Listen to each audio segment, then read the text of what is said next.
Hello, and welcome to Extra Life 2022. I'm Nick, and we are here once again, fourth year in a row, raising money for Children's Miracle Network hospitals. We have something new this year, and I want to show it off right away.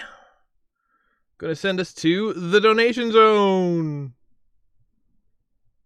We're in the donation zone. Uh-oh, the chat overwrites. That's cool. Good morning, Rue. Hello. You know what? I love producing on the fly. Where is chat? Chat is over here. Chat is gonna move with me. Wait. Oh, interesting. Why chat be like that? Okay, well, chat, hi. You're over here with us now. That's fine. What are we doing? Okay, we are here for Extra Life. I put the information up. We're raising money for Extra Life. It's a charity working with Children's Miracle Network hospitals. We specifically are raising money for our local hospital, which is the... I'm working on it. I haven't introduced you yet. You can't talk yet. Your mic's not even on. The Maria Ferrari, whatever it is. That's our local children's hospital who we're specifically working for. As we can see, our latest donations, we had 25 almost a month ago at this point. So thank you whoever was going down the list and just looking for people who needed donations. Thank you very much for that. And then yesterday, $15 from an anonymous donor. Thank you very much for that, which starts us at our total of 2 donations for $40 total. I set $550 as a total just because that encompasses last year's total. So that way, if we pass that, I can celebrate that we passed last year's total. Otherwise, listen, we've already raised $40. Anything is better than nothing. That's the important part, is that we are doing something that wouldn't otherwise have been done. So we're already ahead. We're already successful. Love to start that way. And as always, we are participating as part of Team Giant Bomb, and I have their total down here now. Team Giant Bomb, which, okay, pretty much everybody else has done theirs already. I think the official date for Extra Life this year was very much earlier in the month, but I do it at the end of the month. That's just what happens. I like to stack Thanksgiving and birthdays and anniversaries and all sorts of things into the same week. So that way I get tired and December starts and you don't hear from me until the new year. But so far, all of the donations total, this does include ours, 3,433 donations, totaling, God,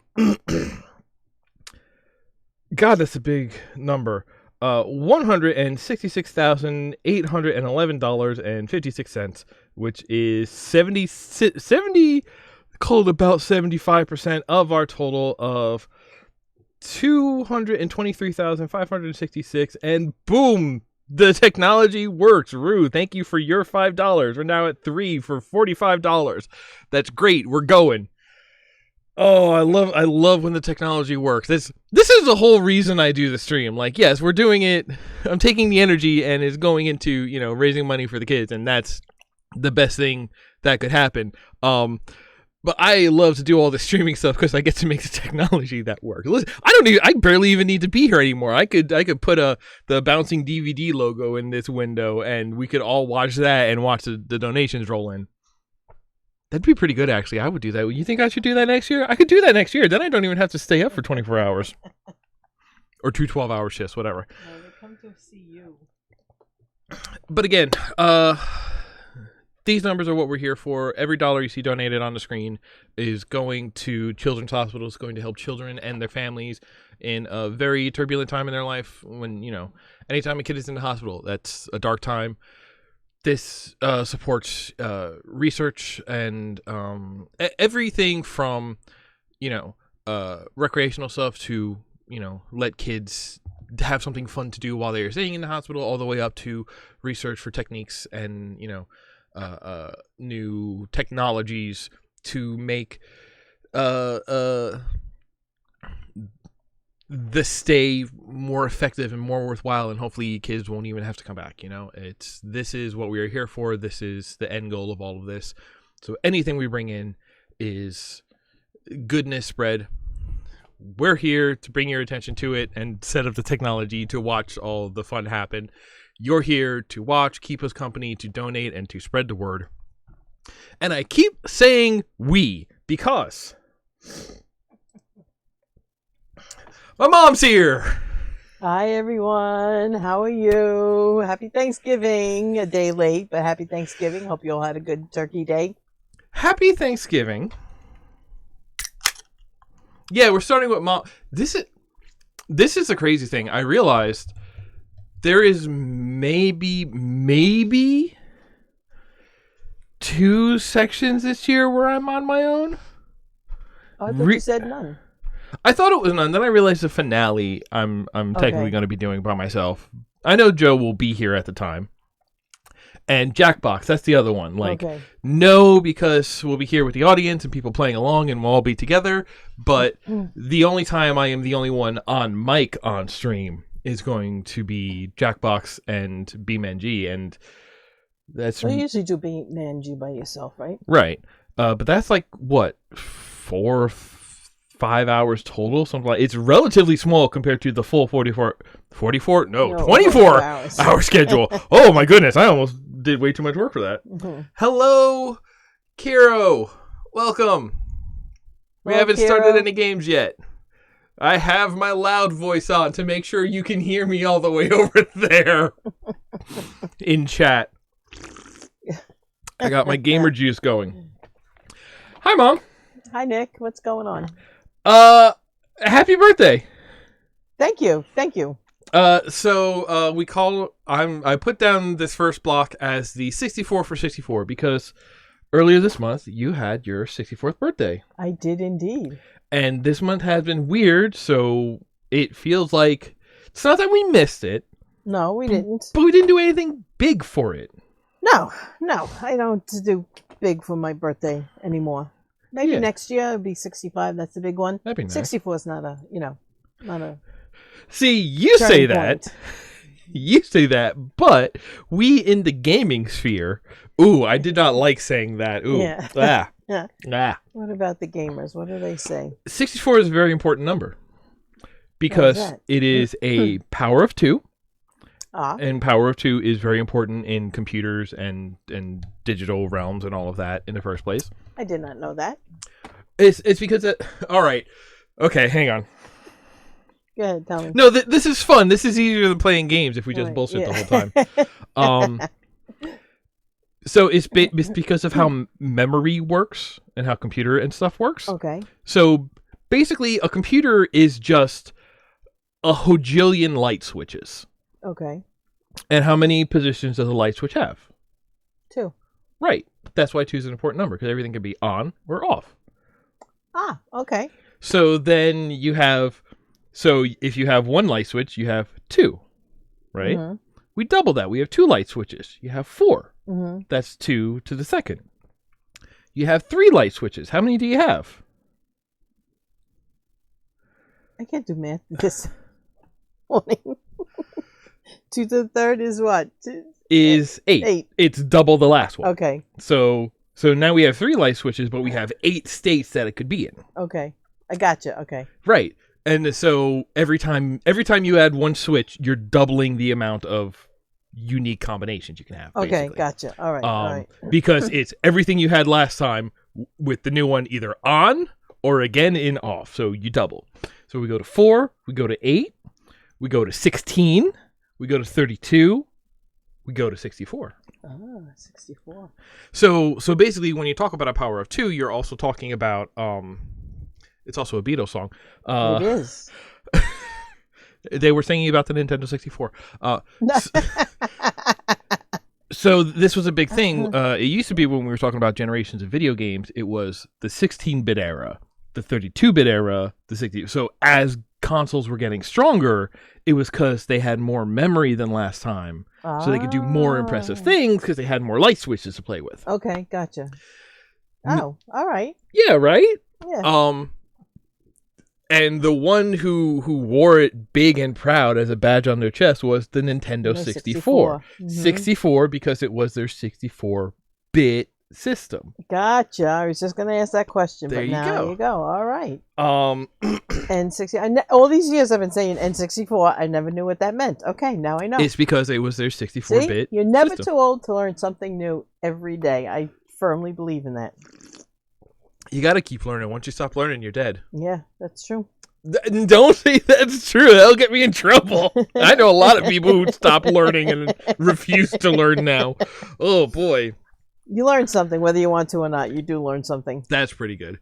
So 64 is a big number. I figured, we didn't do anything big on your birthday. Right. But why not bring something in here? You were going to be on here anyway. We weren't quite sure what to do. Absolutely. So I said, let's have a little bit of a... what's the opposite of preemptive? Belated? Belated, yeah. Let's have a little bit of a belated birthday celebration. Yay. There you go. We have these muffins that you made. I just took a candle in them.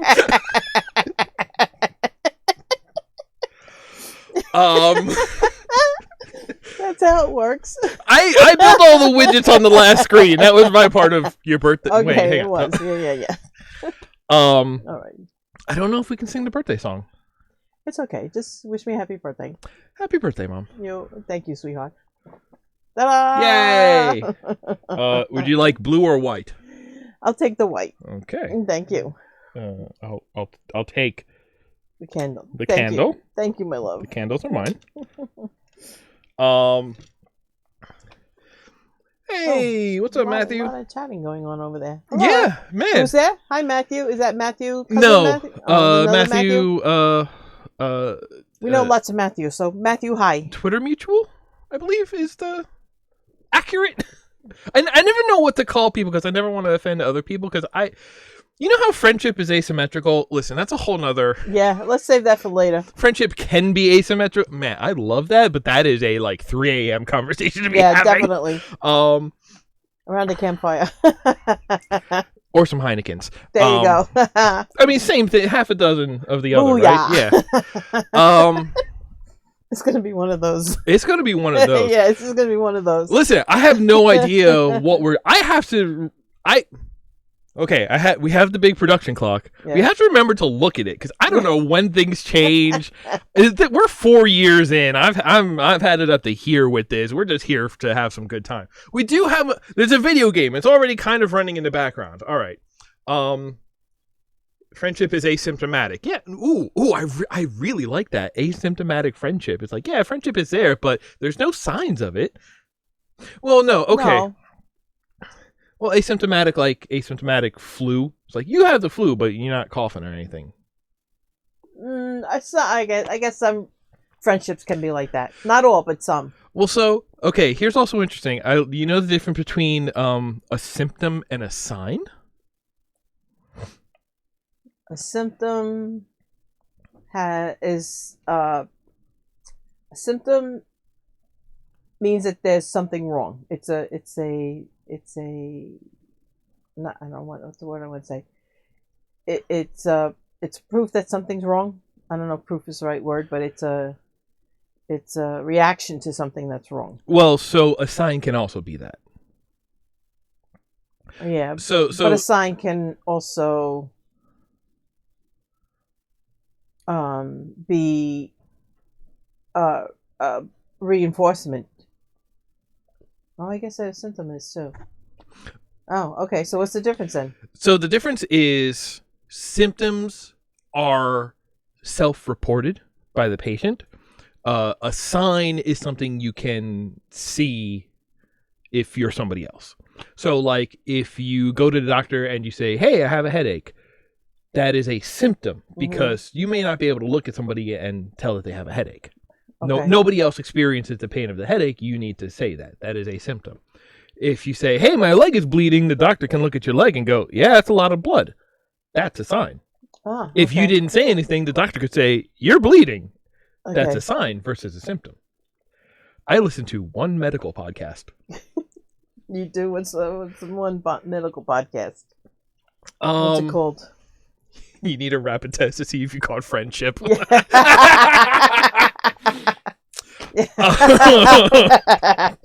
Someone's like, Yeah. who did that? Listen, once there's enough people in the chat, it is just chat. You don't have to worry about who said it. We'll sort that out and read them That's all and funny. let God sort them That's out. That's funny. sort of the rule for chat. So somebody out there caught that. What was I just saying?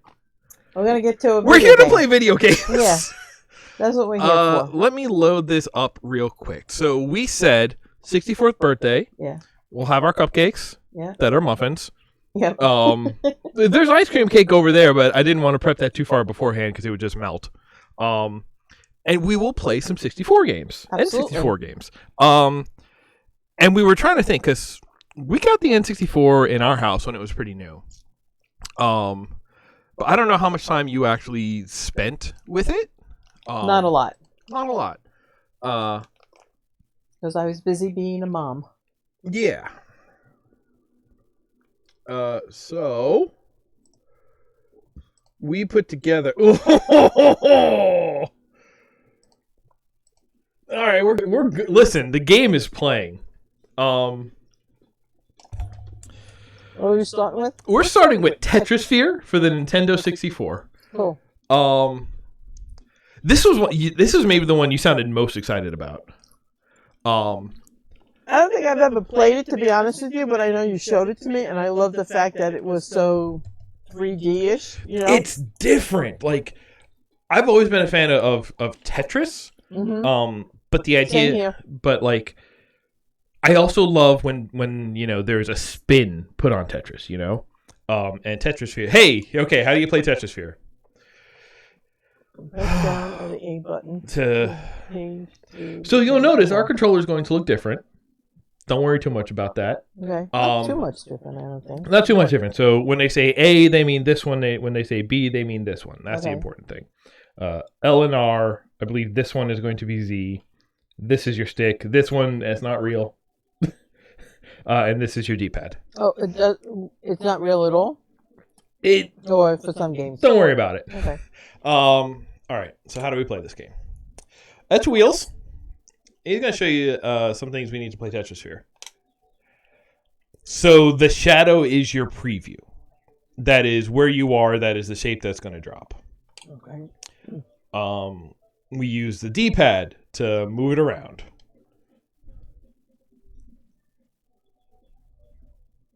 What's the D-pad on the The controller? D-pad is the directional pad. All right, gotcha. The shadow matches the shape of the current piece, so you know what you're going to drop. And what we're trying to do is basically stack same shaped pieces. Oh, if you line up the same piece, you can slide it around. Oh. Hold B to move the piece. Okay. So we can move around pieces that are on the board. That's very interesting. So we're trying to remove pieces from the ball. Remove pieces from the ball? Yeah, we're trying to take pieces. Well, because that's kind of Tetris too, because you're trying to clear the lines. Oh, that's true. Yeah, okay. You must first line up two matching pieces. You can do this by sliding. Okay, so we're going to make pieces that are the same touch. Now the shadow changes. So you can tell that they're lined up. All Okay. Right. Yeah. A third piece can be added by pressing A. So then we'll drop our current piece on top. The pieces will now be removed. Okay, so basically you need groups of at least two touching on the sphere. Yeah. And then when you drop a third piece on top, it'll clear all of them. Okay, it doesn't have to be the same piece, though. It does have to be the same piece. It does have to be the same. Yes. Okay. Okay, and then that clears it, and then there we go.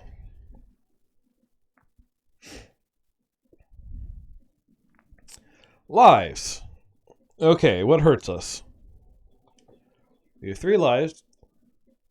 If you drop a piece and you do not have 2 pieces together, you will lose a life. Okay, so if you don't match that, 2 together touching and you drop on top, it'll hurt you if you place it in any other way. Okay. Oof. Oof. Okay. A piece was stacked. but it did not disappear. Oh, but you notice how the shadow changed? Mm-hmm. So the fact that they are stacked sort of towards us counts as two pieces being aligned. Okay. That's interesting. We're trying to reveal the picture. We remove the pieces that obstruct the picture. Watch as the picture on the ball is uncovered. You may have to remove pieces several layers deep on most levels. Great. On to the next level.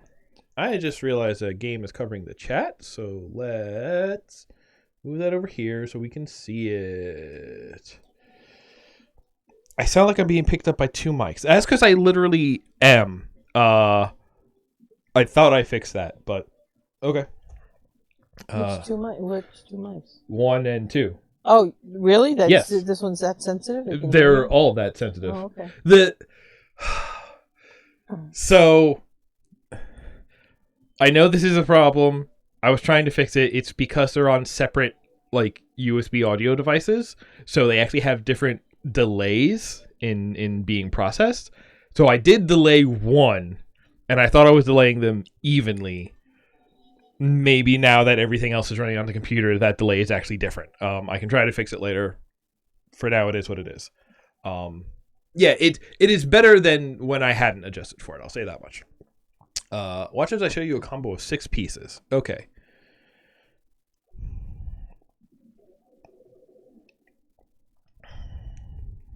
Okay.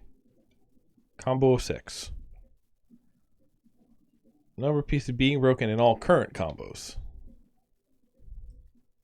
Combos with less than 20 pieces give you power pieces. Oh, power pieces have special properties. Okay, so that different colored piece, if you use that as your starting piece, it'll take longer to combo, which is good because then if you start multiple combos at once, you get more points. I'm saying maybe we don't have to worry about that much. We'll worry on the matching part. New combos can be started. Larger combo count. Yes. Who plays for score? Then you hit this and it's slow. Alright, last tutorial level. I like that he has the little motorboard hat. Magic! If you do 20 or more, you get a magic power up. What does that do?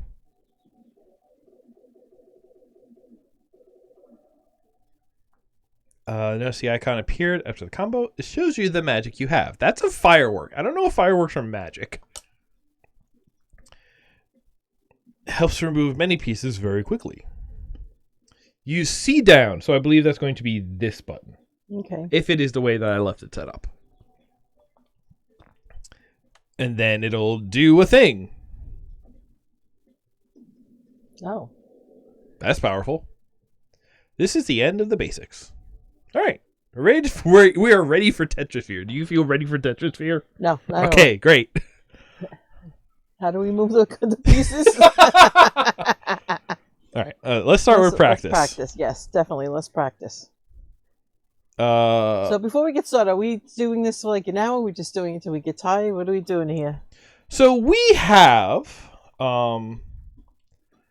this game seems inscrutable. Yeah, that's a lot of Tetris likes.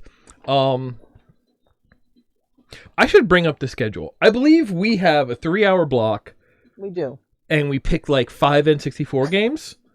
So as soon as we get bored, we can move on to something else. Okay. And we'll do this until about 3 o'clock. That's how that works, right? Yeah, okay. Yeah. All right. God, what happens at 3 o'clock? I don't know what happens at 3 o'clock. Yeah, you better bring up the schedule I just woke up. Good. Let's go with 2 layers. All right, here you go. Have fun. All right, now which one? B moves it? What happens? So, okay. You hold this one down to slide stuff around. You press this one to drop. Gotcha. Okay, and the one twirling is my... Yeah, the twisty one is your current piece, and the shadow is where you are. I hold it, and I want it to go. So you have to be lined up with the same piece first. Oh, I got it. So how do I the D-pad. The D-pad. Oh, D-pad. So now that you're holding that... What if I want to go over here, though? You now could. I can hold Y. Yeah. And then move around with it. Oh no. Okay. Yeah, no. So the purple ones you can shatter. Oh, okay. And so this isn't a particular. Oh, good. There's no timer. Okay, we can relax. Okay, good.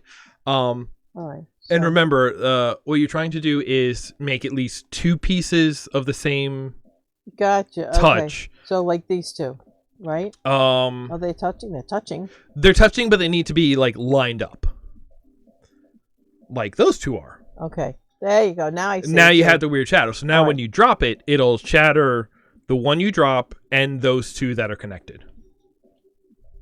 How am I dropping it? Hit B? With the other button, yes. Oh, okay. There you go. And now you've broken up more space. Gotcha. All right. Yeah. I think I got it. Okay. It now. All right. Good. All You right, do all that. right. Yeah, I'm going to yeah, find the yeah. schedule to figure out what the heck we're doing today. All right. This Um, isn't so bad once you actually touch it and Yeah, right? experiment with it. Okay. I've been talking about this a lot lately, the idea that there are, like, multiple, like, forms of learning, and definitely See. touching the thing yourself is one of them. It's just like, yeah, you can have it explained to you all you want. You can watch other people do it, but sometimes you just gotta touch it and break it yourself, and then you go, oh, I see. We're not calling this one touch. Oh, we are touching. Okay. See, I find these games very, very addictive. Oh, yeah, me too. Okay, so that's the center of the ball. Yeah. So, all right. Oh, that's a wild piece. So you can do whatever you want with that piece. Oh, You can all right. move any piece. It'll Oh. match any piece you drop it onto. That's a very powerful piece. That wasn't in the tutorial. No, it was not. I guess I have to do it when it's on the green, right? There we go.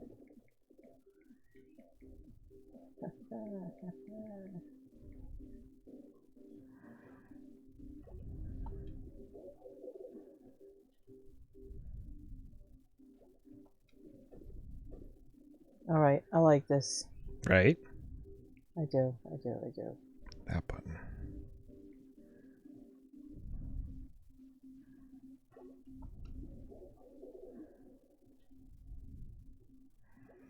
Oh my gosh, I hate doing work on a phone. Now, is this is Tetris Sphere on any other video platforms? Did I say that right? Right? Did I say? I know what you mean. It might be on PlayStation 1, which was the contemporary to the N64.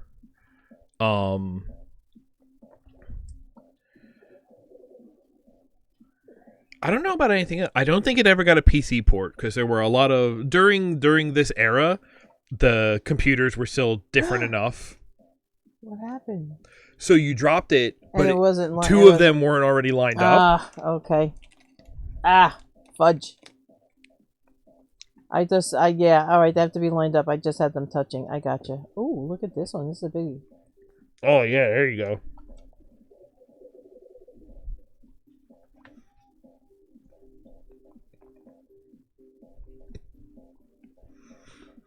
I do like this one because, like, it's not extremely Tetris. Like, the idea of clearing out a well is pretty Tetris. But it's actually almost more like Rush Hour or those other sliding block puzzles, you know? Yeah. Well, it's the remove. Yeah, well, yeah, the... Because I think you spend more time, like, moving the pieces on the grid to try and make, you know, a big aligned whatever. I hit the wrong button. Pardon me, I didn't mean to curse. Sorry. Damn, it is absolutely the least bad thing we've said on a stream like this.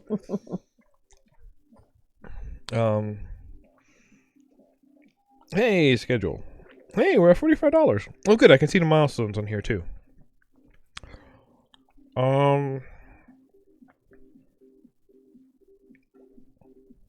It's taking me forever. Oh, we only have 2 hours for this? We only have 2 hours for this. Okay. How could that be? I usually do 3 hours. Well, because, I mean, we have like a 4-hour block tomorrow morning. Oh, we do? Yeah. Because we started giving you more blocks throughout the day because there's always more to play. But tomorrow I think we're only doing the one game, aren't we? Yes, but it's from 8 a.m. to 11 a.m. That's like all morning. Which is like, yo, can I tell you? I am so excited for Saturday morning cartoon time. It has been years. So don't forget, when you're sliding, you can break the purple thing. So you can make a lot line up. Oh, wait, but alright, so I want to get this one here. How do I break how did I broke the purple thing accidentally last time, so how do I do it? So it's just Why? when you're sliding a piece, Yeah. you can bump into them and break them that way. No, I hit the wrong button. Alright, your turn. My turn? All right. Yeah. But yes, coming up at 2 o'clock, we're playing Knockout City with Kiro. Oh, okay. That's also an extra life. What do you call it? Tradition at this point. Okay, do my tetrasphere muscles come back to me?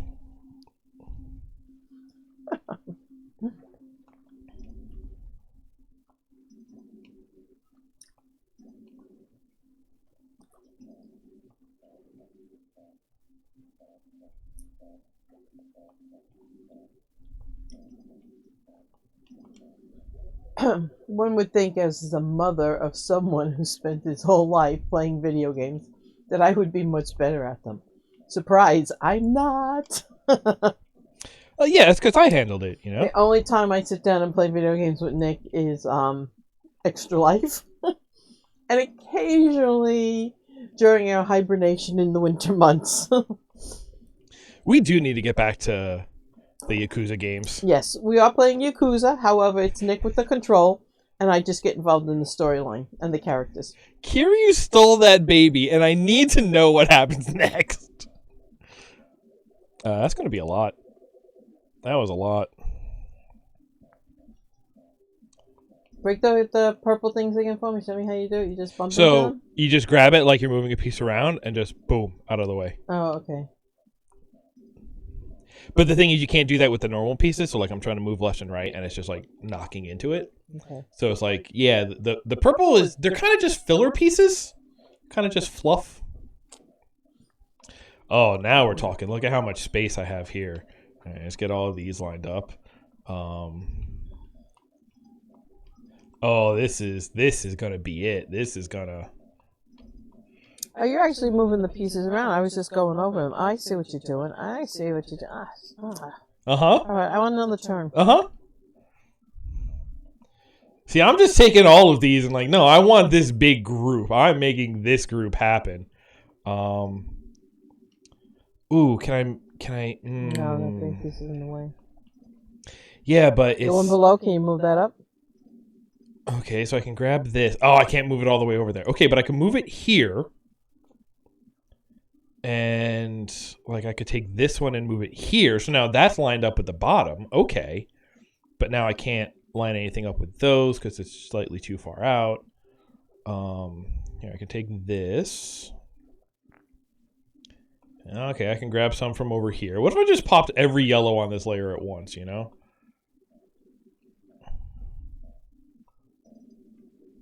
Like, I could start moving stuff on the second layer and, like, line up a combo downwards, but we don't have enough of that layer revealed. So there's not quite enough of that.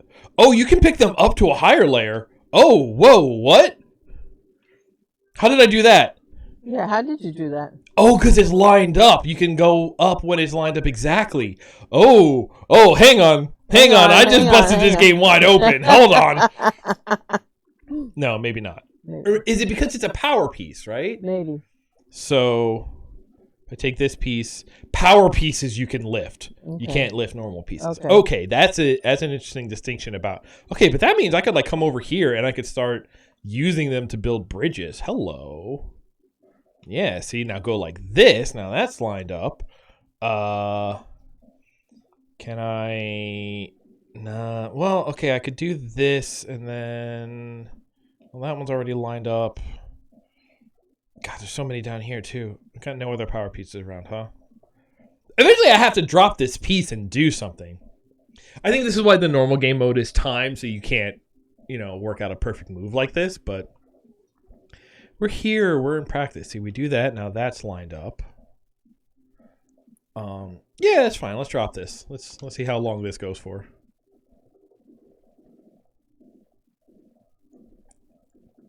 Yeah, it drops a little earlier. Look at that. Look at that. Wow. Oh, now I have a wild. So now with the wild, I can move any piece. Okay, now this game is just over that I got a wild piece. All right. Well, okay. Listen. I run Bartertown.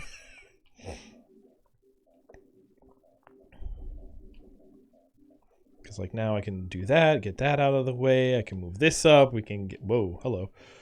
We can move this out of the way. We can move this out of the way. So now we can come over here. We can line this. We want to line that. I want to drag this over the top. So now that's lined up. I can drop that down, kind of. Oh, yeah, okay. You can pull regular pieces down. That's good to know. So, if I go this way, now they're lined up. Can I get these out of the way? Can I get you out of the way? There's a lot of green power. Here. Oh, here we go. There you go. Can I get? Yeah, I can get that just out of the way enough. All right, good. Can this go up? That can go up. So this can go up and line up. All right. I'm getting weird flashbacks to watching somebody play Scorn, because it turns out Scorn. What's Scorn? So are you familiar with the works of H.R. Geiger? I do not believe so. Okay, he's an artist famous for having like just real gross, grody looking like art where everything looks like the alien from Aliens. Okay. He's like famous in sci-fi circles for just drawing real, just like gnarly but evocative stuff.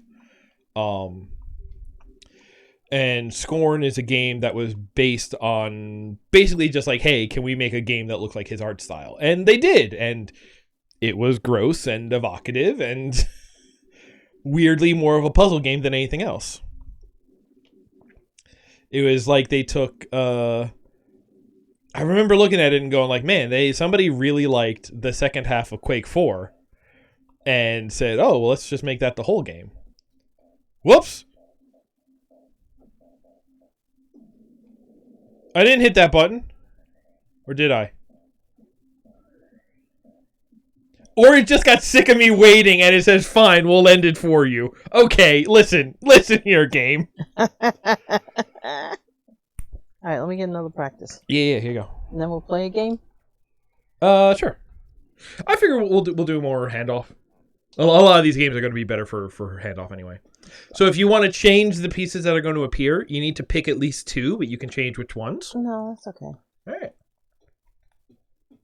Yeah, I got to practice moving them around. I didn't do that right the last time. No button. Oh, sorry. Yeah, now start is A, right? Nope, same button. Same button? Yeah, a lot of menus. One button will be go forward, one button will be go backwards, and it's the same all the way through. Alright, so now I hold down Y, and then I can move this around. Okay. Oh! You just turned 3 pinks into a yellow. How did I do that? You were lined up here, so try it like down here. Yeah. How do I go? You just normal move. No buttons. So just line up on top of 3 pinks. Yeah. And hit move. Which is the Y? Yeah, that one. There, now let go. Okay. And it became... Okay. Oh, alright. I forgot that mechanic. So you can just make new pieces. So now, if I want to get rid of that one, I hold the Y and move it. Like that. Yeah. Ah, there you go. Okay, I'm getting it. It takes me a while, but I get it. Oh, wait, what am I doing? I'm very slow with this, sorry. Mm-hmm. No, hey, that's what we're here for. Like I said, we picked out 5 games. We don't gotta play any of them. I like Tetrisphere. It's inscrutable. We'll bring up Bombastic next. Bombastic. Hey, where is the chat on this screen? Has chat been showing up on this? I can't do that and not interrupt the game. All right, I'll figure it out later. Chat isn't on this screen, is it? All right, I'll fix that. Slurpee. All right, I don't do as many as you do. And then when I'm ready to drop, I just drop, right? Yep. Yeah, that's a nice big one. That's 8 pieces. That's good. Okay. Now you do squares. Mm-hmm.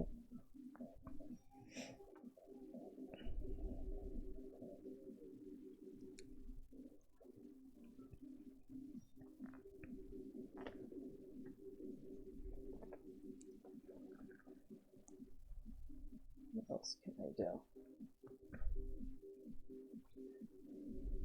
So I every once in a while I'll put a game on my phone. Mm-hmm. That's something like this, and then I end up spending hours playing it, and then I have to delete it. Mm-hmm. Just because I can't spend that much time playing them. Oh, let me tell you, it is easy to spend that much time playing them. It is, it really is. Back when we just hit college, I want to say is when Puzzle Quest came out. And boy, Puzzle Quest, that was an era all on its own. How many pieces I get that time? Still 8. The number up here is going to be... Okay. Yeah. Oh, now I have this yellow again. Okay, let's see what I could do.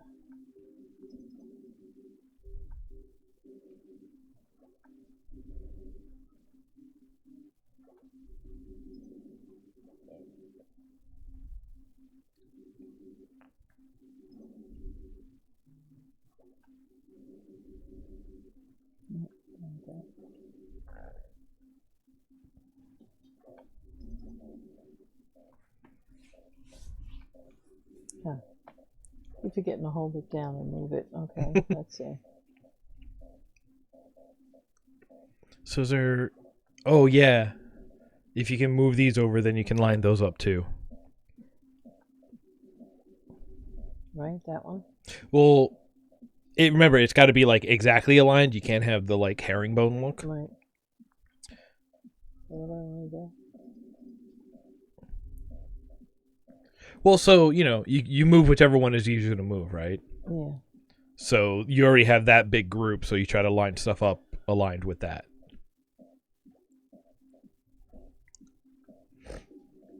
Or you could just drop it and break it and work on something else. Let's do that. That works. 8 seems to be my magic number. Hey, that's good, actually. Mm-hmm. Considering the minimum is 2, 8's good. And my next one is... Okay, so let's get some greens out of here. Can I get some greens out of here? Hey, get some greens, huh? Get some greens.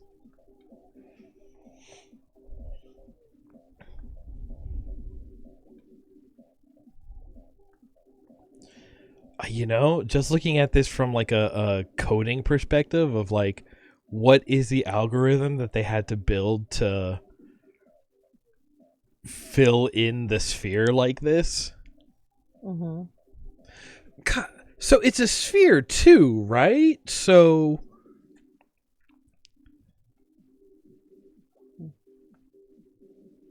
like the pieces have to be so squishy, because if you have a square grid on a sphere, as you extrapolate that out into larger levels to keep the same like number of squares. Gosh, and you even look at it, it's like an actual grid, right? It's not like a what is it? A Mercator projection? What are the odds that this isn't a sphere? It just looks like a sphere. Oh, those 2 stacked ones, you can move those down one. These here? Yeah, if you start with the low one. Oh, yeah. Oh, and then it'll connect to that group. There you go. All right, now I'm gonna do it. Go for it. Do it. There you go. 11. Look at that. And you know what? I got these here. But like, yeah, is this not a real sphere? Does it just look like a sphere? Because we only see, this half of it. It could be just like a looping grid that we see this, warped into a sphere looking round in it. It could technically be a torus. A Taurus? What's Taurus? Taurus is a donut. So it's like, asteroids from back in the day? Yeah. You know how you go off the top, you come on the bottom, you go off the left, you go on the right? If you had to map that to a 3D shape, what shape would you go to? I don't know. Like, most people think like, oh, it's kind of like a globe. We're going all around, right? But it's not. It's like, so if you take a square and you say the top and bottom edges are connected, imagine like folding it over. That's a cylinder, right? Yeah. But now to say, okay, the left and right edges are also connected, you have to take that cylinder and like pull it out to connect those edges together, and you have a donut.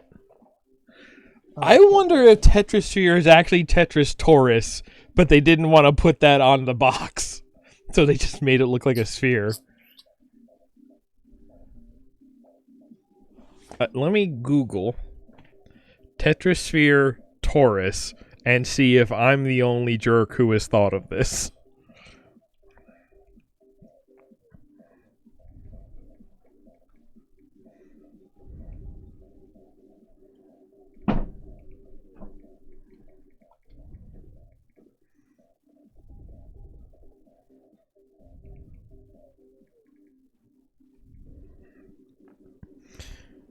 Tetrasphere YouTube. Hide and seek mode. The rare crystal tower rules. What? Why does Tetrasphere have a TV tropes page? Why did somebody on DeviantArt put Tetrasphere in the name of one of their deviations?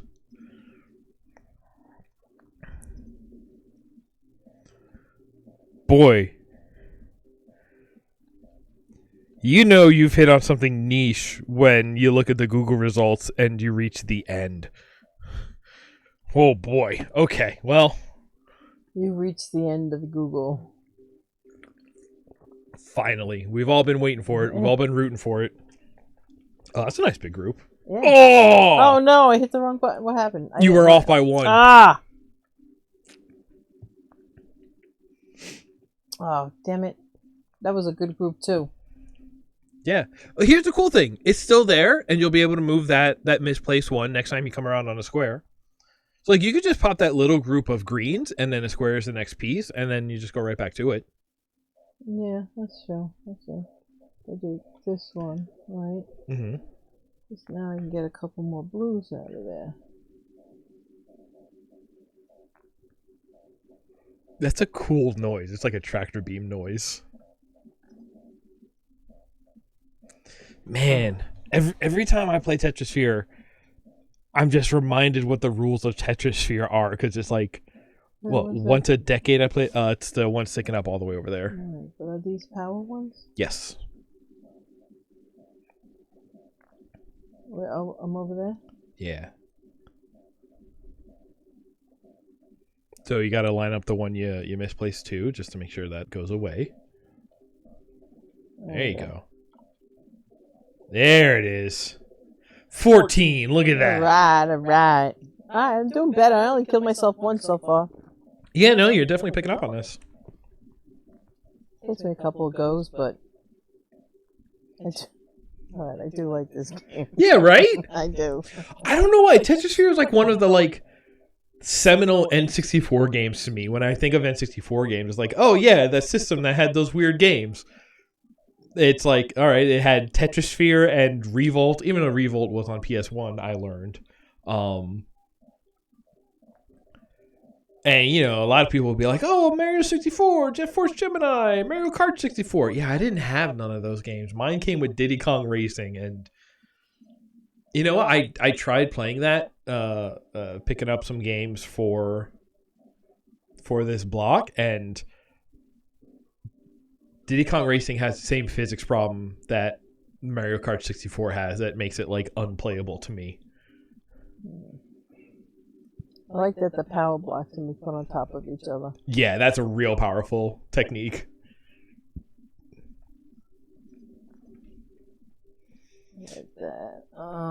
See, that's why I like a lot of these puzzle games that are specifically about like lining up a big combo before setting it off.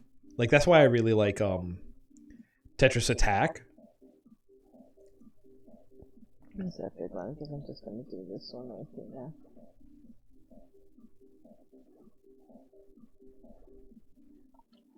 There you go. That ain't bad.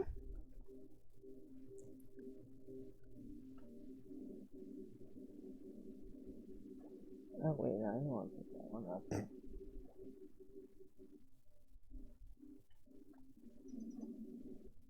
Okay, a lot of buttons. I'm not used to holding that many buttons. It's two buttons. And they do. Well, I got the Y and the B and the directional. That's too many for Mama. I know you used to phone games where there's no buttons. Yeah, exactly. Yeah. So I'm retraining myself here, actually. See, too bad you can't move the ones that are in the way. Uh-huh. Well, that's the real reason that the wild card pieces are so powerful, because you can move every single piece on the board at once. Oh, that's true, yeah. There you go. There you go. And one thing I have tried to learn from you is to make to be able to see the bigger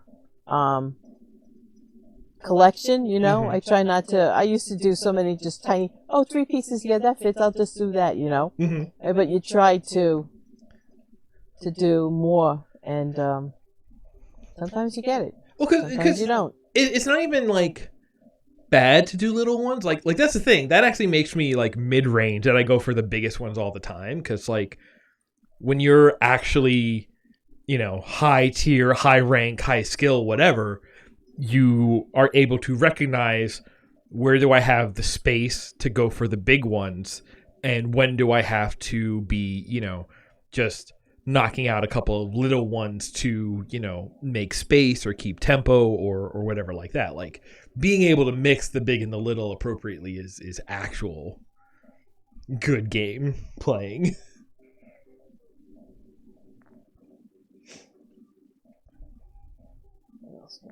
Some of these I could see where the layers are. That's cool. I didn't notice that before, but now I'm noticing the layers. Yeah. That's pretty cool, actually. And as long as they are on top, I can drag them elsewhere. Right. Not just the power pieces, but I'm just kind of making this one. This one, I'm going to blow it out of the water. Can you see I'm getting the hang of it now? Oh, yeah, definitely. Oh, wait. No, you can go up. Yep, go up. There you go. Yeah, this isn't a real sphere. That's blowing my mind now.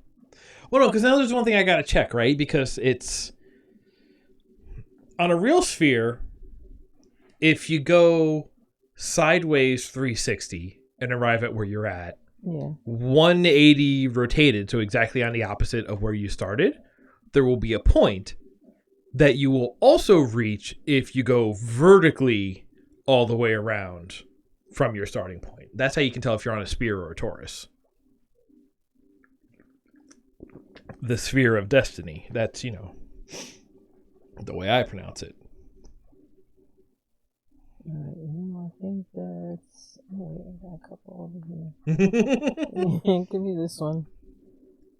Am I taking too much time? How am I doing, alright? No, we're doing good. We're coming up on the 1 o'clock mark, so if we do want to try another game, might want to switch soonish. But this game's good, right? It is good. Yeah. All right. No, keep going. See if you can get to the core of this one. I mean, I bet you can beat this level. I'm sorry, folks. It's only practice, but you know. No, this is it. It's what people aren't coming here for high skill play. People are coming here for the charity fundraising for Extra Life 2022, raising money for the kids. For the high skill race playing. Okay, what do I have? I gotta get rid of this. Blues. All my blues, I think, are. Can I do this? No. Put it down. Yeah. Put this one. Put this one down here. Okay. Take this one. See what I did there? Slid underneath. Yeah. What else do I have? My greens are in my way. You can get those up and around if you take the long way. This one maybe.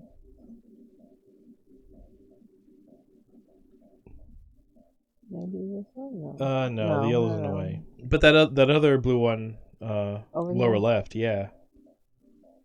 This one? No, down, right. Oh, there you go. Yeah, because you gotta go. Oh, there you go. It's like parallel parking. You just gotta kind of. No, wait. No, I gotta get this guy out of the way. No, you can still go right.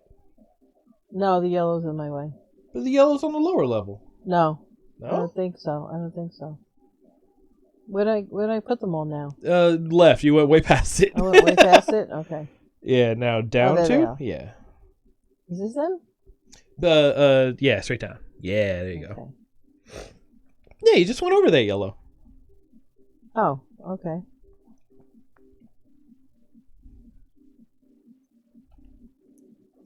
Actually, that one on the lower level? This one? No, this one up here? Yeah.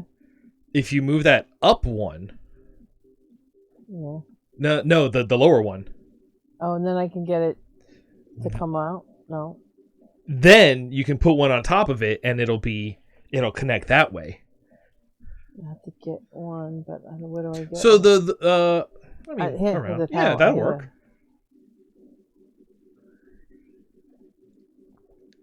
There you go. And now, booyah. There you go. Can't let that yellow one get in your way. I know. Another blue? Oh my gosh. Uh-huh. They're really testing me here. So that's the other weird thing, right? Because if you manage to get every blue in one combo, then if they give you another blue immediately next, you can't do anything with it. You don't want to get all of them. Uh-huh. I like that you can do underneath the level. Yeah, that's your tricky moves. I don't know what I have. Oh wait, I have a bunch here. Oh yeah, let's line those up and knock them out. Let's see if we can get this one in here.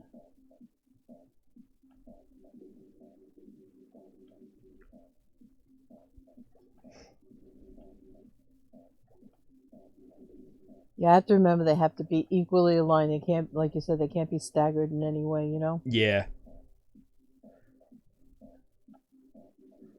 Which I wonder if that needed to be a rule because, especially when you're playing with less piece types like this, the idea of like naturally occurring big staggered groups would actually be like basically automatic.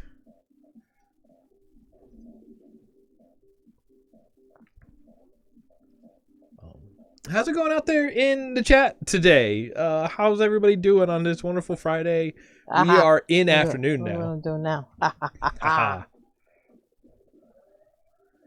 was 11 pieces. That yellow blocked me. Uh-huh.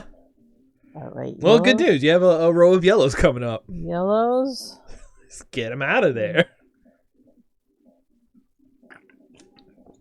Oh, you got the power up. Oh, yay. So you can just take any spot on the grid that's annoying you and just blow it up. Don't you wish you could do that with traffic? Wouldn't that be nice? Not even blow them up, just like lift them out of the way. Mm-hmm.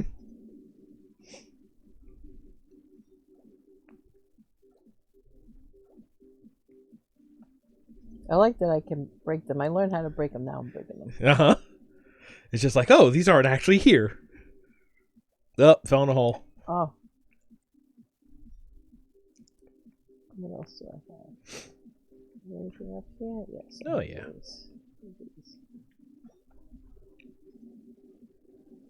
I hope that by playing some of these games that people might say, oh, I haven't played that game in ages. I'm going to go check that out. Oh. One more. Oh, that way? No, left. No. Now you can grab it and pull it back. There you go. Okay, let's do a couple of these. Playing these games people haven't played in ages. Yeah, really, yeah. I think that's like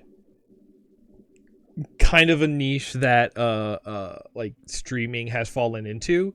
It's like, oh, people don't have the time in their day-to-day to go back and play all the games from their childhood or whatever.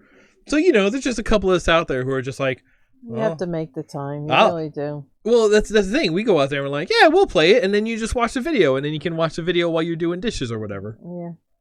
And it's just like, yeah, no, don't worry. We'll keep you up. We'll remember it for you wholesale. Shout outs to Big Dick. Are you familiar with the works of Philip K. Dick? All right, there you go. I'm going to do this one. Do it. Do it. Oh! Oh, shit. What was in my way? Wait, why didn't that work? That totally should have worked. That should have worked, right? Yeah. You know what? Move down one.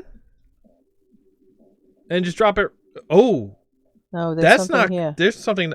Take this power piece, drop it there, and then drop on top of that. I bet you that'll work. Why am I not? Because you're 2 levels down. Ah.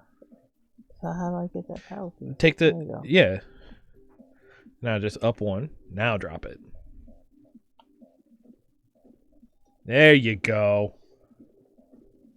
Oh, that would have been a nice one. That would have been a nice one. Combos will ripple downwards, but if you start the combo low, it doesn't move upwards into higher levels.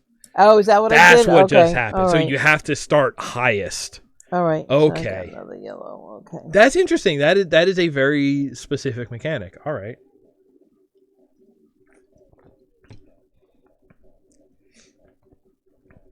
Oh, so at the top left there where it says core, that is how many of the sort of parts of the core you need to reveal to win. So you're actually close. You only got 8 left. Use your fireworks somewhere. How about where could I do it? Just any place that looks too complicated to do anything useful with.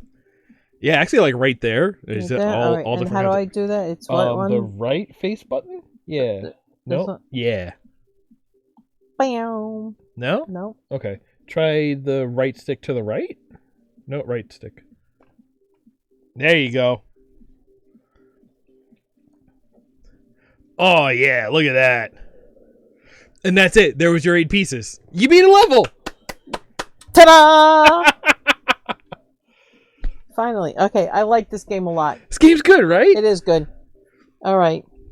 What do you think? Should we check out something else? Yes, let's give our viewers something else. A little bit of variety. Yeah. All right, let me... Are you sure I'm only here till 2 o'clock?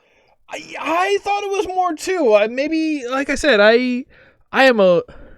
For how early we actually started putting this together this year, I am so underprepared. I don't know what's going on today. Actually, we're just here to have a good time. Start early. I think earlier than the year before. I remember last year being a real last minute kind of... We didn't collaborate as often. True. I wasn't down here at all for any of this setup or anything. What we did this year is we did bonus round back in May. That's true. That's maybe what I'm thinking of. That we spent a lot of time on. Yeah, we need chat on this screen. Hey, there we go. There's chat. Hey, chat. What's going on? You're here now. Behave. Let's put you there. How's everybody doing in chat? Everyone's good? Pardon me. So far. My mouth full. Birthday muffin. You're the birthday girl. You're allowed. Okay, let's talk about... Right, I'm going over here to say... Up at the top of the hour, we should give a reminder of what we're doing this for. Hey, it's the top of the hour, everybody. Welcome. We're here for Extra Life 2022. We are raising money for the Maria Ferrari Children's Hospital. Welcome to the donation zone. All my widgets got to load.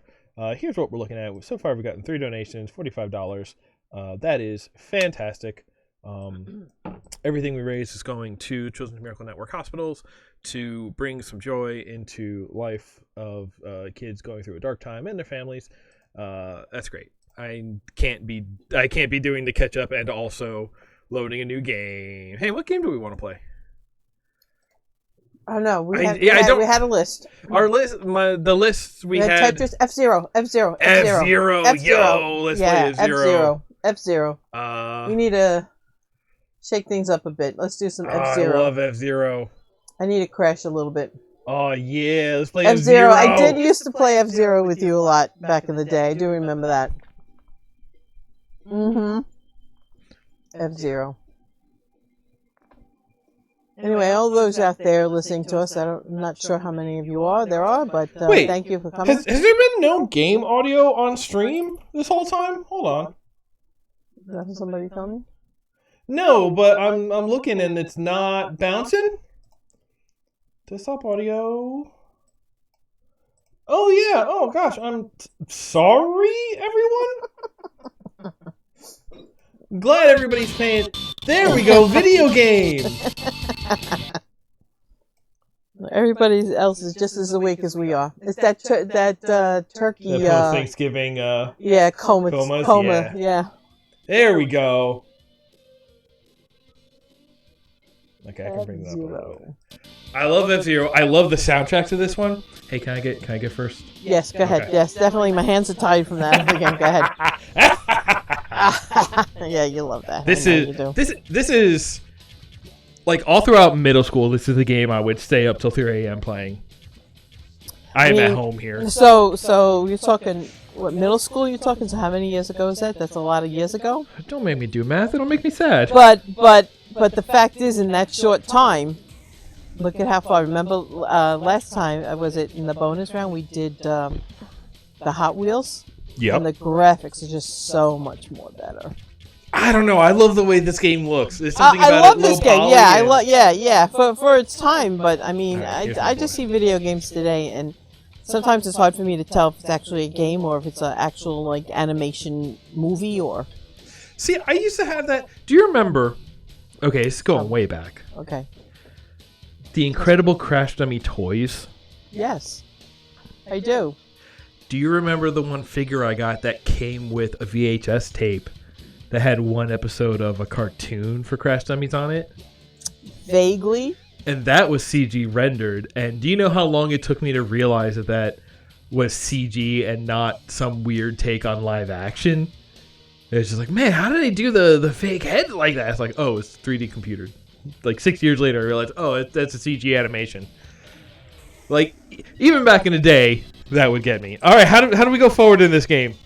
Okay, all right, I'm here. F-Zero. So we're hovercrafts, right? Yes.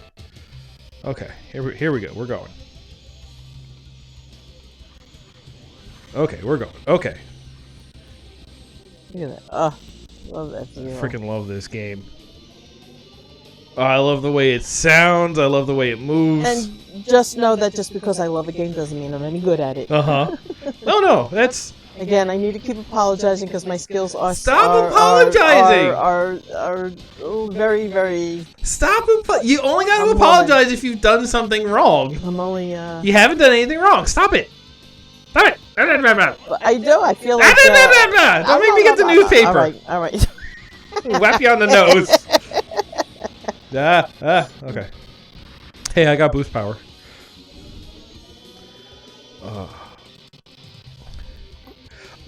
There's something about this game that, like, even modern games don't do or don't understand. Like, just look at how wide this road is. I know. Compared to the car. Like, this is like a 7 or 8 lane highway comparatively, right? Mm-hmm. It was just something I loved about this game. Maybe because it was the hovercrafts. So there was another game like this in the era, Wipeout. That was sort of the PlayStation side of it. It was the same thing. It was, hovercrafts. It was super fast. You have the air brakes for making tight turns. Oh, where do you think you're going, little guy? What if I went instead? What if we just go all out because the end of the track is right there and we don't need energy? But I always thought that one was like way weirder and harder because that one felt like a 3-lane highway. It was 3 lanes across. You had to be so tight on everything. This one, there's room for like sliding around and just the fact. So it's a 30-car grid, which is ridiculous. Like that feels like a lot even for like NASCAR races, But how many people technically could play this game? I mean, back in the day when this came out, it wasn't one of those get online and play with everybody, right? I mean, you basically were 2-player, right? So the N64 had 4 controller ports on it, so you could play 4. 4 on You this could game. play 4. That being said, everybody plays in their own tiny little window, so it gets a little ridiculous. But you could play 4. Let's go. Are they choosing the lap for you, or you're choosing it? The road. I put it into Grand Prix mode, so we're Okay. going through like the Cup. It's a preset Okay. selection of courses. Get out of here! Get out of here! And this is like in space now, right? Yeah. Well, there's a ground there, kind of. Whoops! All right, that guy's dead. So's that guy. That one's my fault. I'll take the blame for that one. No, but those are moon that day. You're in space. Those roads are in space. That's good. You say that like you've never seen the moon here on Earth.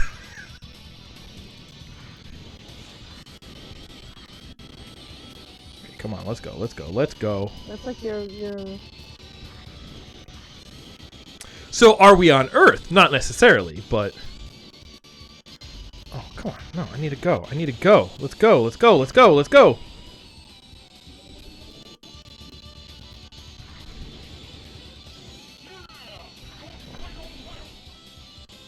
Okay, and now left, center, left, and then center, right, left, center, and then just use up all of our built-in boost.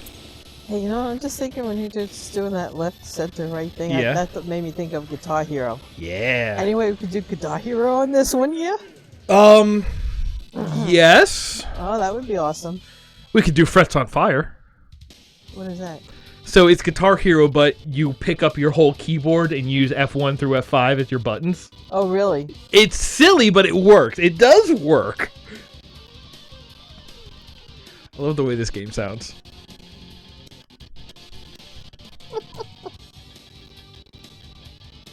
How are we doing? Okay, we're still up here. We're still up here. Sand to ocean. But it's also funny because, like, this is F-Zero X, right? Yeah. F-Zero started on the SNES, so the previous generation, the 32-bit generation. Thank you. I now know that. Yeah. And it was, you know, flat. It was mode 7. And it was weird how it looks so different yet so the same, you know? Like, it's... There's something to be said that, like, as games get better graphics and higher fidelity and you can add more detail and everything, like, I've always found that what happens is people get sort of caught up in, like, oh, we can make it more detailed and look more realistic and all of that, right? Yeah. But there was something to be said for, you know, in 2D games and everything was pixel art, like, the keyword there is art. Like, people were having to draw things by hand, and people were able to better approach it more like art. You could get more abstract. You would get more... You did not get caught up on... It was harder to be photorealistic, so people didn't get caught up on aiming for that. So you would have a lot of games that were like, oh, we're going for something... you know, that looks a little wild, that looks a little more fantasy, that looks a little whatever. Like, we It's the Mario's World with the mushrooms and stuff like that, Yeah. and all the pipes and the flowers, And the you get eating flowers real and stuff interesting like and... Yeah, but you get, like, some wilder, more creative stuff. Like, it may look good to look realistic, but it's not necessarily creative. Like, we haven't had an F-Zero game in forever, but we've had tons of games with, you know, photorealistic looking cars, and it's like, you know, that's kind of sad. So Wow, that let track me went ask fast. you this now: as the games advanced in how much they could hold, like from 32 to 64, did the games get harder to play, or do you think the earlier games were harder to play? From the play you just described from the artistic level, right? So, Now what about the playing level? okay, that's a really interesting question. I've put the controller down. That question is so interesting. Oh, okay, good, yeah. Because it's kind of a mix of things. Yeah.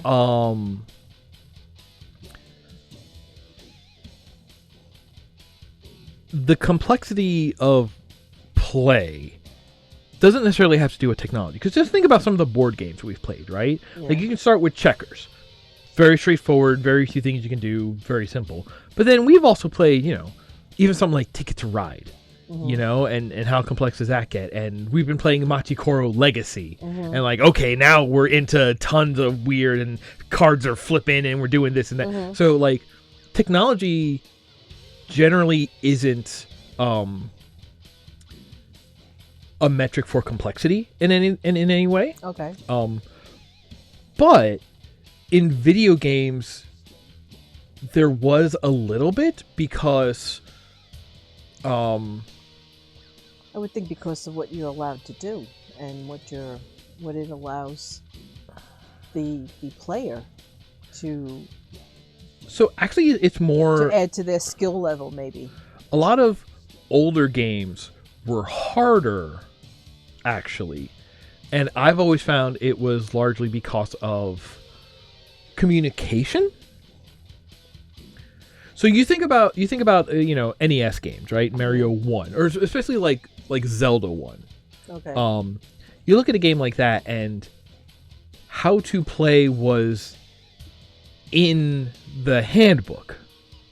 The physical book that came with the game. Okay. And it was just like, hey, by the way, when you see this thing, that's the, this is the raft that's let you go over water or whatever, right?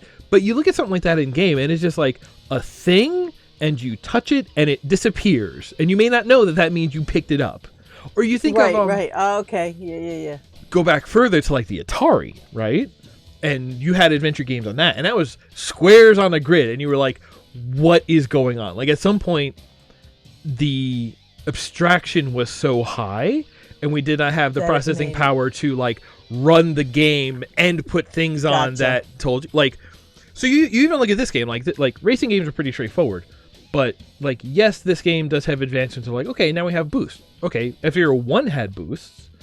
But the idea of having a guy come out and say, you got boost power, to very clearly tell you what's going on. Or even in Tetrasphere, we started up. What's the first thing that happened?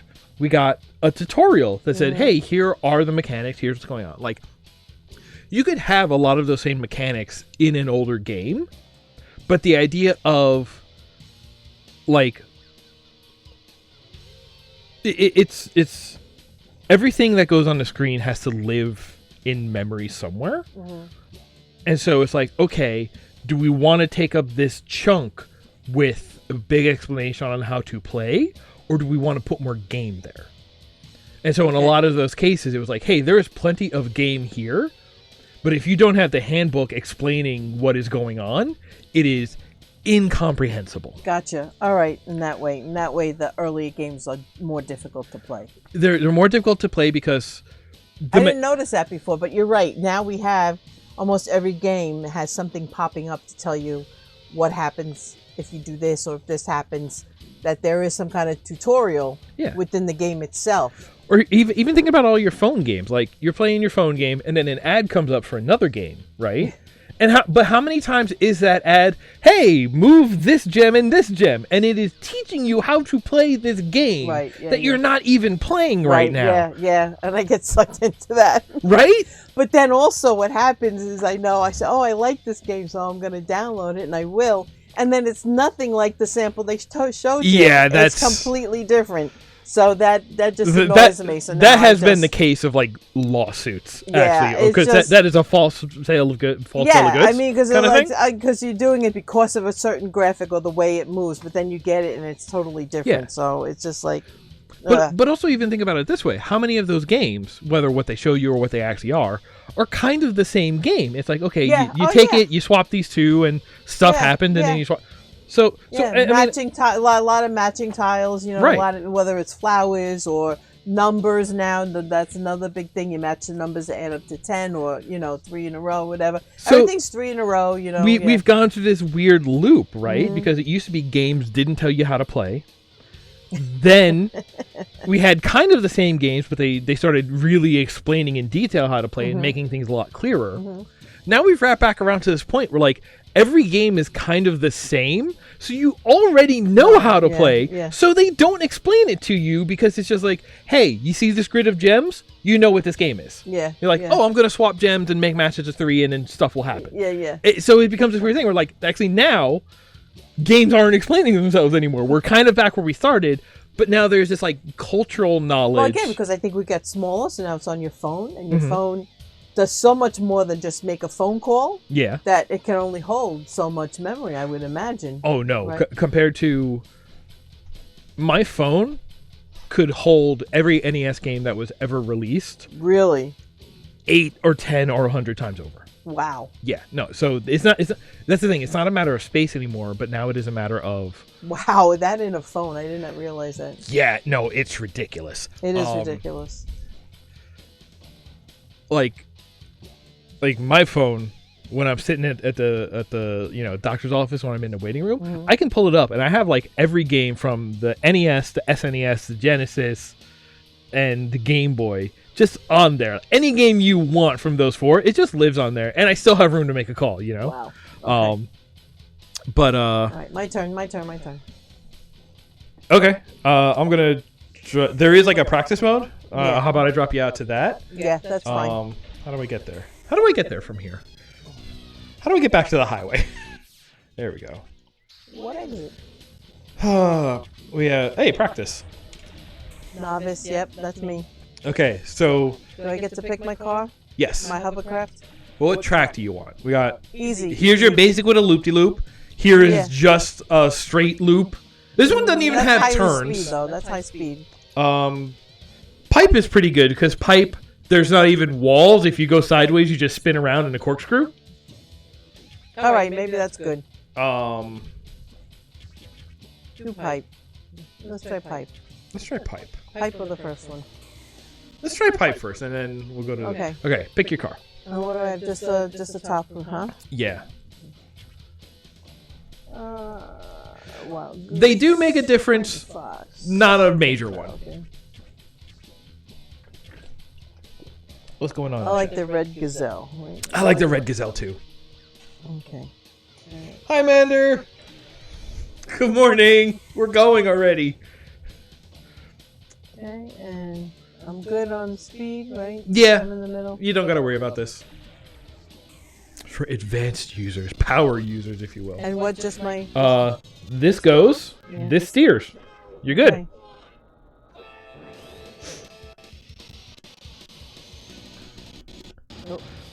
Yeah, you got to be gentle on that stick. Really gentle. Yeah. What? Am I upside down? No, I'm good. I don't know if it would matter if you were. So the yellow line is down. Whoa. Wow, yeah, this stick is really... Yeah. Oh, compared to like... Oh, you got to get off that wall. Don't forget, you can let off of the accelerator to slow down.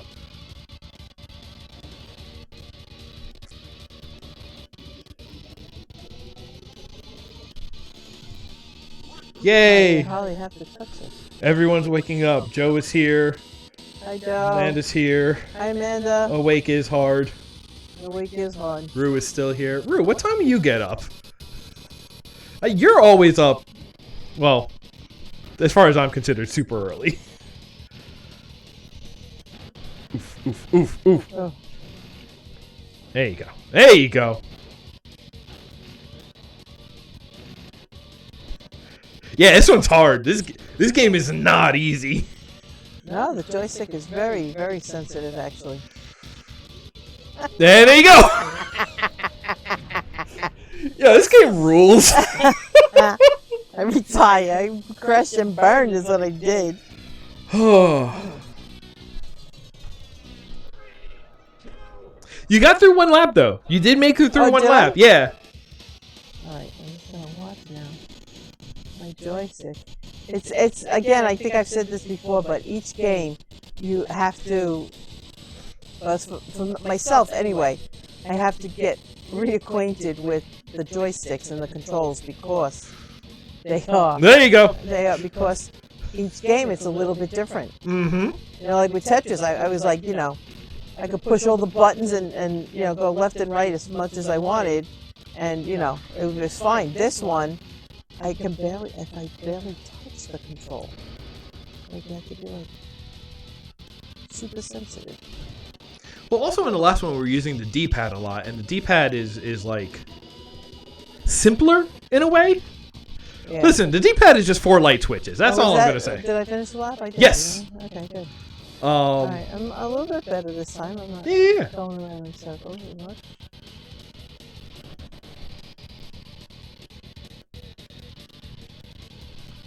Yes, I like practice mode.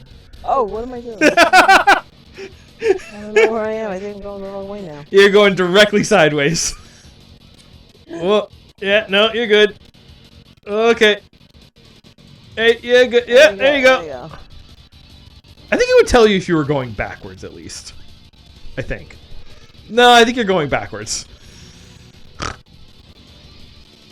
Oh, no. There's everybody else. Oh. Okay. Yeah, enough. Yeah, go ahead. You do one more. Well, okay. Can I show you one of my favorite things? Yeah. The death race? Yeah, show me the death race. Maybe that car was too fast for me. They're all that fast. Are they? Okay. Yeah, I have to show some even faster. It was one of the weakest, most prone to blowing up. Okay. Yeah, I guess something with a wider body would have been easier for a hovercraft. Yeah. Okay. Because it was pretty colors. So this is Death Race. This is not a lap race. This is a last man standing. This is a battle royale racing game now. Okay. So you can see at the top, that's how many other racers are left. Okay. And we just want to kind of bump people off. And the track itself for this mode is just one loop-de-loop. No turns, no nothing. You said loop-de-loop, and right away I went to Hot Wheels. Hey, Hot Wheels is good. Hot Wheels knows what video game racing is about. It's about loop-de-loops. It's about loop-de-loops and drifting. Come on, come on, come on, come on. Blow up. Come on. There we go. There we go. This mode is like a weird checklist. It's just like, all right, gotta take out everybody in front of me. Sort of gingerly, boop. Oh, yep, he's gone. He fell into the void. I'm trying to remember. This is a mode where I actually did go for the high scores for a while. I forget what I was down to. I don't know if I ever made it sub-minute times, but whoops. So I'm gonna circle around in the beginning of our live stream. You mentioned that I turned 64 this year. Yep. And we had some birthday muffins. So let me ask you, video games, how do they help, or can they help the older generation with their memory and their skills? Do you think it helps if I was to, say if I was to play a game such as this, or even the Tetris? I know puzzles and word games are good for the mind, but do you think something like this is also good? Like these video games are good for older people as well? Do you think it helps them so mentally, with skills and dexterity and stuff like that? Probably. So, actual ass studies have been done about, and the answer is yes. And so I think in general you could definitely say that it's like you were just saying, where every time I even if I'm using the same controller, every time I touch a game I have to get used to it again. Mm-hmm. That is the benefit, because it's not just because that's one thing about people of any age. If you're only ever presented with think about whoever somebody's been working at their job for 30 years doing the same job. They get very good at their job, and they also kind of get not that great at doing anything but their job, you know? So video games can be kind of like that, where it's like, even if you're not just the big, thing is just like, oh, if you're doing puzzle games, it'll keep your brain sharp. Like, right. Yes, but if you're just doing puzzle games, that's probably not actually as good as if you are playing a range of games, because, something like Picross is a video game, but this is also a video game, and the idea that, like,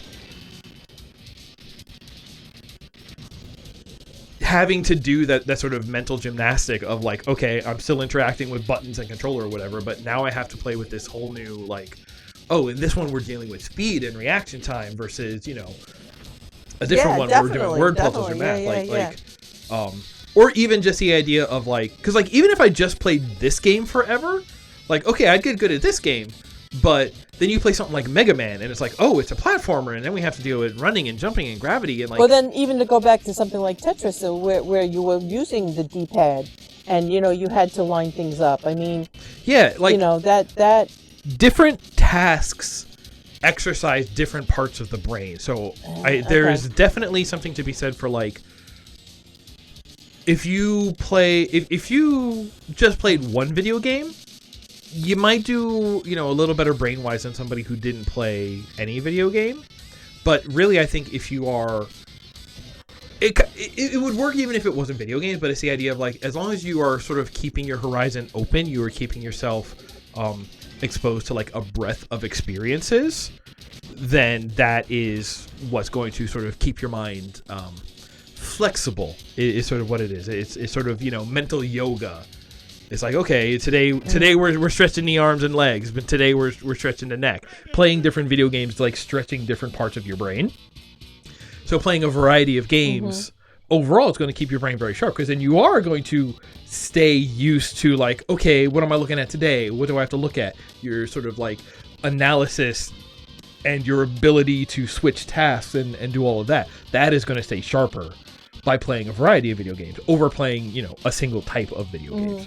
Because, like, we have, like, Trauma Center, which is like a surgery game, and I wouldn't say, play that all the time in order to, stay good at surgery. I wouldn't say that.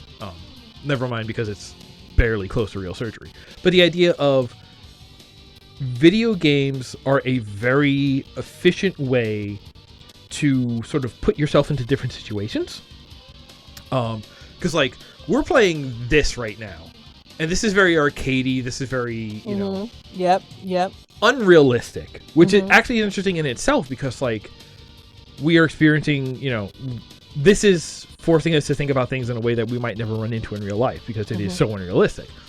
We could then go and play, like, a simulation racing game, and it's a lot like real life. And if you have to deal with, like, okay, hydroplaning or turns or, momentum, and it's like, okay, this is a lot like real life, but we can do it without going out. We played something in the bonus round where we were like the trucks, and we went out and delivered mail and stuff like that. What game was that? Oh, delivering mail. We were picking up stuff where we had to go and park, and what the heck game did we play? But anyway, because you said, like, realistic, so you were, like, really in the car. It got dark, it got night, you had to look for your turn. That might have been like Motortown.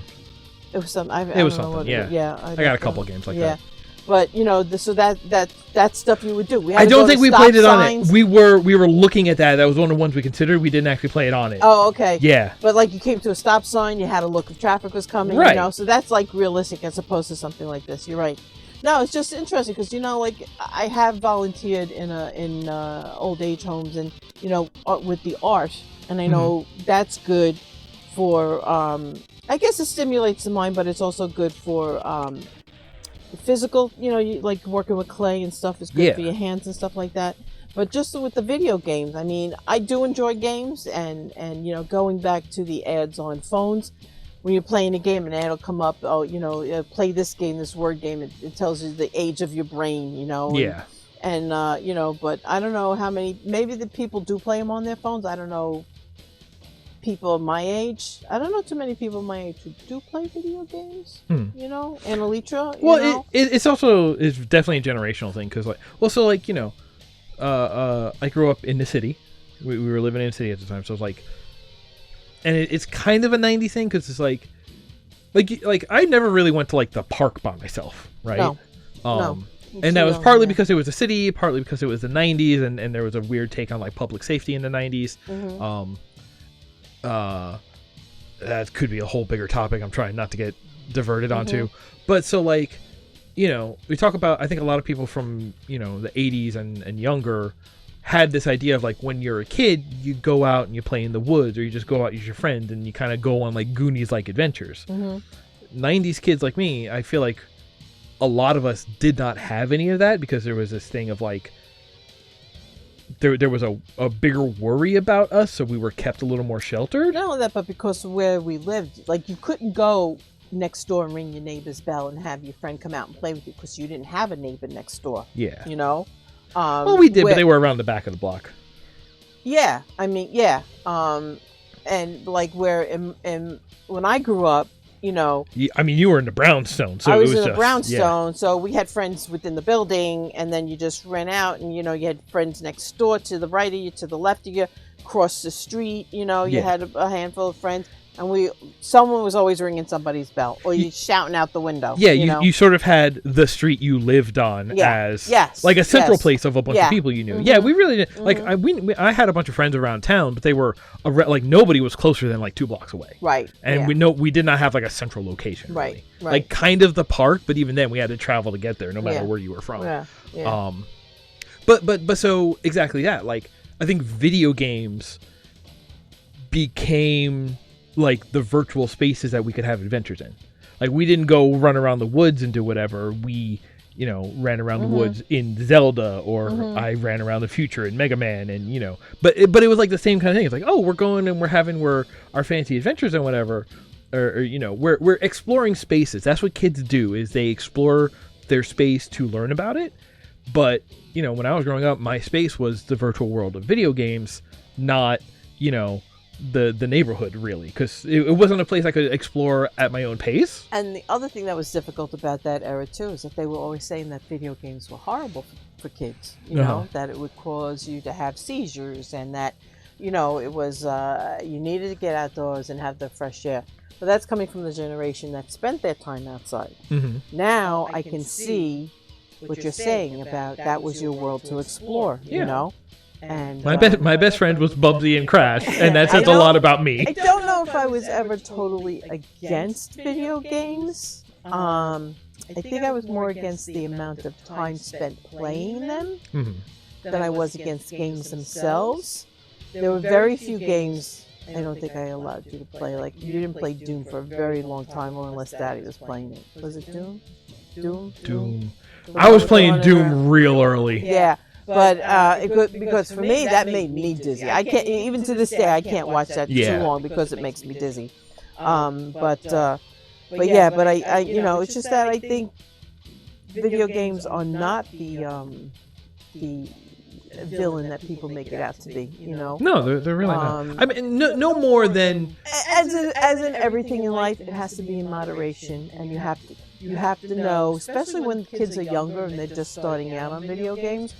They have to be age appropriate, you know, I believe. As an educator myself, I have heard kids coming in and tell me that they're playing these games that are like, you know, for teenagers and adults, and I'm like, your parents let you play that game? You know, I mean, they shouldn't be allowed that, because there are certain things that they shouldn't, they're not equipped to handle yet, and that I think that okay, I was going somewhere with this.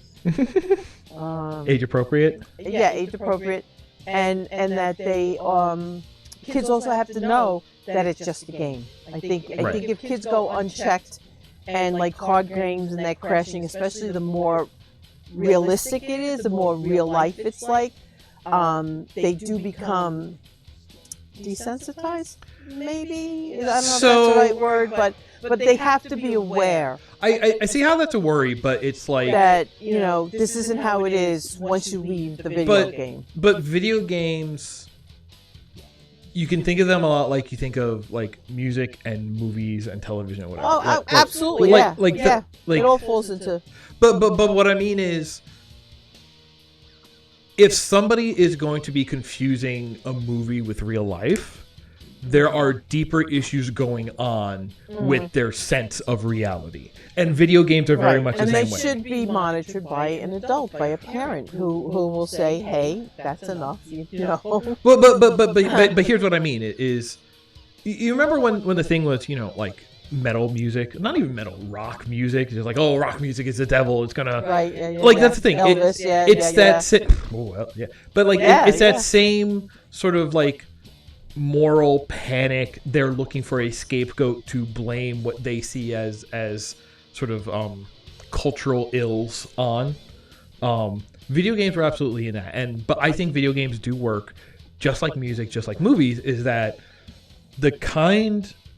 games don't change people, but the kind of games and music and movies that people are drawn to tell you about that person. Yeah. Okay. Like that's the thing, because like I like puzzle games, I like racing games, I like shooting games too. But like even in shooting games, there's a difference between Doom, where you're shooting demons and monsters and you're the last human, and like everything in that world is out to kill you. So technically, Doom is the best self-defense simulator on the market since 1993 in a really weird way. There's a shooting game like Splatoon where it is basically a sport and nobody dies. It is like basically paintball. Okay. Like nationwide paintball. Oh, that might be a fun one to play. We have a version of it somewhere. And then there's something like Hatred or Postal, which are kind of like very angry. Yeah, they're kind of sociopath simulators. They're trying to play it up almost like South Park humor, like, oh, look at how extreme this is. Isn't it funny that we're going this extreme? I know we watch South Park a lot, but I really don't like South Park, and neither I really do don't I. like Beavis and Butthead. They're just... There's something about Beavis and Butthead I like. I don't know what it is, but I think there's something it there. just grates on my nerves. Oh, please don't get me started. But that's exactly what I mean, right? So like even when you talk about like shooting, it's like no, like there is a breadth of different. I like shooters because I like the sense of marksmanship. Like I like Doom for the same reason I like doing archery when I was in gym class. Like that is the reason it's there. So it's like Doom hasn't made me any more violent. Right. It just let me play into lean into the sense of like marksmanship that I already enjoyed. Like the games people play tell you about the person, they do not change the person. I'm really big into this because of when Columbine happened, not to bring things down. But like but that's where a lot of he played video games. He locked in his room, played video games all the time. Blah, right, blah, blah, blah, blah. And that was like the big news story headline. Right. Everything that has come out since it has been like, oh no, this kid was disturbed before, and the way that they played games and the reason that they played games were an outlet for, these sort of their internal struggles, right? Like the things that were wrong with them were what drew them to these games. They were not put there by the games, I do also like solving a room full of monsters. Hi, yes. Do you want your chair back? No. Okay. Hi, Kitty. Cat cam. Hi, Kitty. Yeah, cat cam. Cat cam. Oh, hi, Booby. What's up? What we doing? What's up? We got cat cam now. Look at that kitty. Yeah. Look, baby. This is what it's all about. This is what are you looking at? Are you looking outside? She's looking outside. Hi. I know. Look. She looking to run away? No, She looks like she's looking to run away already. Yeah, she's looking. Hey, you. She's looking. So anyway, where are we at on time? It's 1:45. We could end a little early. That gives me time to get the next one set up. Or you want to do one more? We got time for one more race. How about I do the hardest race that we have open here, and then we'll just take a look at that, and then we'll call it. To kind of go out with a bang. A creature. Okay. What is the hardest race? It wasn't the death race. We'll look at time attack. Okay. Go to the King Cup. Zigzag field, wavy road, double somersault, slim line, half pipe. Here, the one called Jumps of Doom. How about that? That seems like it's Yep, give me my boy. when I race, it's blue. Let's put it about here. Yeah, no, it's honestly, like, as much as I am.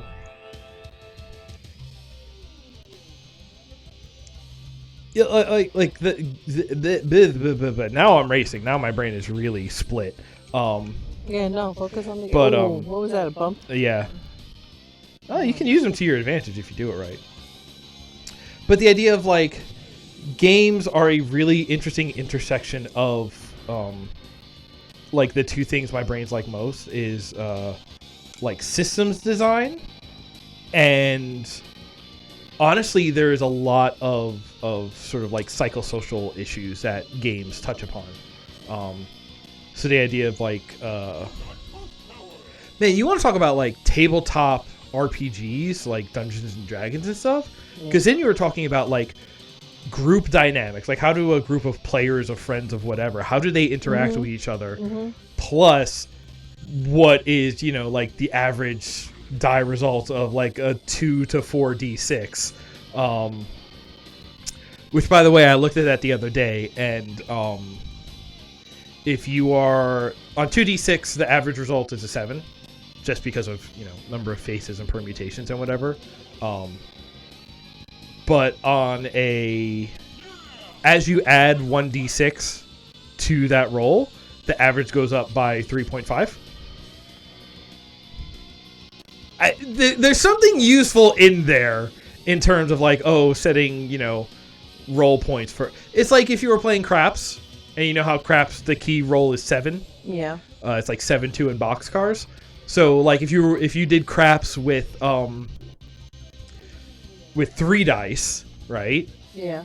Instead of 7, 2, and 12, it would be what's 7 plus 3.5? 10 and 11.